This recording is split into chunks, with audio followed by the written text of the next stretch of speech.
नमस्कार यहाँहरूलाई आज यो गहुँ खेती कसरी यहाँ देखाइए जस्तो गहुँ उत्पादन गर्न सकिन्छ भन्ने कुरा जानकारी दिन गइरहेको छु र यसबाट पनि यहाँहरूलाई थाहा हुनेछ।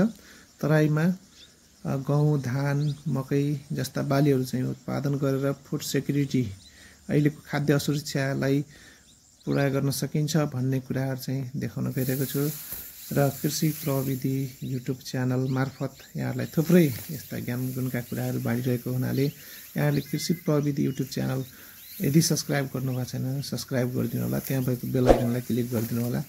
यो DBW 312 जातको गहुँ हो। यो इन्डियन हाइब्रिड हो, एकदमै धेरै फल छ।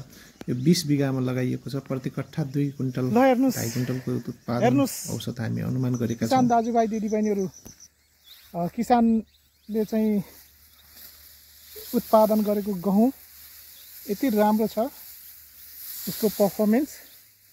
यो मेसिनले लगाएको गहुँ हो, देख्न सक्नुहुन्छ। एउटै गाँजमा तपाईको 15-20 वटा बालाहरू चाहिँ रहेका छन्। यो गहुँको उत्पादन अनुमानित अहिले प्रति कट्ठा 2 कुइन्टलको दरले चाहिँ हामीले अनुमान गरेका छौँ। यो DBW भन्ने जात हो, यो चाहिँ इन्डियन भेराइटी हो। यहाँ चाहिँ ठुलो फिल्डमा गहुँ लगाइएको छ। यसको अहिले गहुँ एकदमै राम्रो छ। यो धान काटिसकेपछि यो जमिनमा यहाँ गहुँ लगाइएको हो। यति घना बाला छ, तपाईहरुले देख्न सक्नुहुन्छ। र यस्तो राम्रो गहुँ कसरी उत्पादन गर्ने त भन्ने कुराहरू चाहिँ यहाँहरूले ध्यान दिनु होला। र देख्न सक्नुहुन्छ यो लाइनमा लगाइएको छ र यसको चाहिँ बालाहरू यस्तो मजाको तरिकाले चाहिँ यो घनाभूत रूपमा चाहिँ आइरहेको छ। ल हेर्नुहोस्, यो लाइनमा लगाएको गहुँ। त्यसकारणले गहुँलाई आधुनिक प्रविधि मार्फत चाहिँ खेती गर्यो भने तराईमा गहुँ चाहिँ प्रशस्त मात्रामा उत्पादन हुन्छ। र गहुँ खेतीका लागि धेरै कुराहरूमा ध्यान दिनुपर्ने हुन्छ। गहुँलाई सिँचाइ, त्यसै गरी चाहिँ मलखाद, त्यसै गरी चाहिँ विभिन्न खालको चाहिँ झारहरूको व्यवस्थापन, यी कुराहरूमा ध्यान दिन सकियो भने तराईका फाँटहरूमा गहुँ चाहिँ प्रशस्त मात्रामा फल्न सक्छ। र त्यसै गरी चाहिँ उचित खालको चाहिँ जातहरू पनि हामीले छनौट गर्नुपर्ने हुन्छ। यहाँनिर देख्न सक्नुहुन्छ यति घना गहुँ चाहिँ मैले पहिलो पटक देखेको हुँ र एकदमै राम्रो छ गहुँ। यहाँनिर चाहिँ एकै नासको बाला छ। यो मङ्सिर महिनाको 15 गते लगाइएको गहुँ हो। यहाँनिर चाहिँ यो गहुँमा युरियाको मात्रा, युरिया, DAP, पोटास चाहिँ यो स्प्रे गरिएको हो। र आजभोलि धेरै किसानहरूले मल भएन, खेती कसरी गर्ने भन्नुहुन्छ। तर यहाँ आएर चाहिँ एकपटक हेर्न र अनुरोध गर्दछु म। ल हेर्न सक्नुहुन्छ गहुँ एकदमै राम्रो पर्फर्मेन्स गहुँको। यस्तो गहुँ तपाईले सायदै देख्नुभयो होला।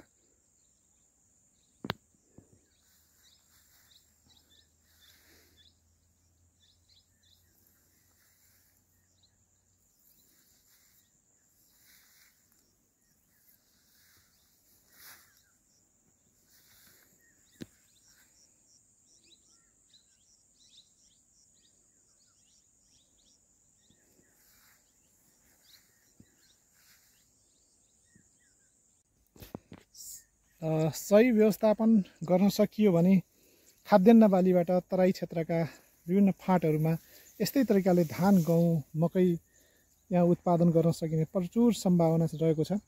यसका लागि प्रविधि अवलम्बन गर्न एकदमै जरुरी छ। किसान दाजुभाइ दिदीबहिनीहरूले माटो अनुसारको सही व्यवस्थापन, मलजलको व्यवस्थापन, बालीको छनौट जस्ता कुराहरूलाई ध्यान दिन सकियो भने अवश्य पनि यो प्रशस्त मात्रामा उत्पादन हुन सक्ने हाम्रो भूमि रहेको छ नेपाल। वास्तवमा यी विविध प्रविधिहरूलाई चाहिँ यहाँहरूले आत्मसात गरेर चाहिँ खेती गर्न सक्यो भने पक्कै पनि हाम्रो देशमा खाद्यान्न सङ्कटको अवस्था अहिले छ, गुज्रिरहेको छ देश, त्योबाट चाहिँ पार गर्न सकिन्छ। राम्रो खालको बिउ, र मलजलको व्यवस्थापन र सही समयमा सही योजनाअनुसार काम गर्ने हो भने हामी खाद्यान्नमा आत्मनिर्भर हुन सक्छौँ भन्ने कुराको एउटा नमुना हो यो। हेर्नुहोस्, मेसिनबाट चाहिँ रोपिएको गहुँ यति राम्रो छ, सबै यसको पर्फर्मेन्स एकदमै राम्रो देखिएको छ। यहाँनिर चाहिँ हामीले देखाउन गइरहेका छौँ। किसान दाजुभाइ दिदीबहिनीहरू, यहाँहरूले पनि यो चित्रमा देखिए जस्तै गहुँ उत्पादन गर्नलाई के कुराहरूमा ध्यान दिनुपर्छ त? कति मात्रामा चाहिँ हामीले मल हाल्नुपर्छ र सिँचाइ गर्नुपर्छ, झार नियन्त्रण गर्नुपर्छ र ठुलो ठुलो प्लटमा हामीले चाहिँ झार नियन्त्रण कसरी गर्ने र मलजलको व्यवस्थापन कसरी गर्ने, यी कुराहरू चाहिँ यावत कुराहरू चाहिँ यहाँहरूलाई हामीले यो कृषि प्रविधि मार्फत चाहिँ दिइरहेका छौँ र नयाँ नयाँ कुराहरू चाहिँ अपडेट गरिरहेका छौँ। र यहाँनिर चाहिँ देख्न सक्नुहुन्छ यति घना तपाईँको चाहिँ यसको चाहिँ छ, यसको बालाहरू यति घना लागिरहेको छ। यहाँनिर चाहिँ म यहाँलाई चाहिँ देखाउन गइरहेको छु र यो प्लट लगभग 20औं बिघामा चाहिँ यहाँ गहुँ लगाइएको छ। यो अब यसको लागत न्यूनीकरण गर्नका लागि मेसिनको इस्तेमाल गरिन्छ। यहाँ चाहिँ कम्बाइन हार्भेस्टरबाट चाहिँ यो गहुँ हार्भेस्ट गरिन्छ भने यो लगाउँदाखेरि पनि यो मेसिनबाट चाहिँ लगाइएको गहुँ हो। पहिला चाहिँ लाइनमा रोपेको थियो, अहिले एउटै गहुँको चाहिँ दानाबाट 20-25वटा चाहिँ बालाहरू चाहिँ निस्किरहेको छ, देख्न सक्नुहुन्छ। यो गहुँमा पर्याप्त मात्रामा सिँचाइ, त्यसै गरी चाहिँ पोषक तत्त्वहरूको सन्तुलन मिलाइएको छ र यसमा युरिया जुन नाइट्रोजनको मात्रा, फस्फरस, डिएपी जुन चाहिँ स्प्रे फर्ममा चाहिँ गरिएको छ। अहिले नेपालमा चाहिँ युरिया, डिएपी, पोटास समयमा चाहिँ पर्याप्त नहुने, जसले गर्दा किसान दाजुभाइ दिदीबहिनीहरूलाई खेती गर्न साह्रै अप्ठ्यारो भइरहेको अवस्थामा छ।